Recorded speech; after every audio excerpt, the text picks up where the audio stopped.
এই তো কদিন আগেই জি বাংলার পর্দায় আরম্ভ হয়েছিল অর্গানিক স্টুডিওজের পরবর্তী নতুন গল্প অষ্টমী।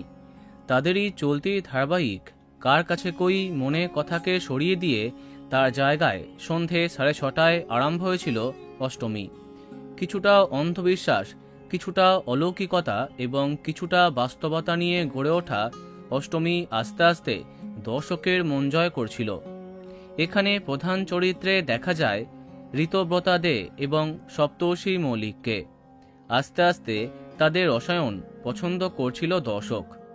সম্প্রতি আয়ুষ্মান আর উজ্জয়িনীর বিয়ে নিয়ে জমে উঠেছিল অষ্টমী, কিন্তু এর মাঝে এটা কি হলো? নতুন আপকামিং ধারাবাহিকের জন্য অবশেষে কোপটা পড়ল অষ্টমীর ওপরেই। মানে যেমনটা জানিয়েছিলাম, সন্ধে সময়তেই দেয়া হলো কে প্রথম কাছে এসেছি ধারাবাহিককে, তবে 6টার পরিবর্তে 6:30টায় দেয়া হলো। হ্যাঁ, আগামী 27শে মে থেকে সন্ধে 6:30টায় আসছে এই নতুন গল্প। মাত্র 1 মাসের মধ্যে বদলে গেল অষ্টমী টেলিকাস্টের টাইম।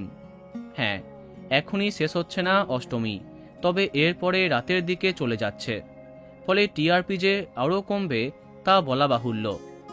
নিঃসন্দেহে অষ্টমীর সঙ্গে এমনটা হওয়াতে দর্শক থেকে কর্তৃপক্ষ সবাই ভেঙে পড়েছে।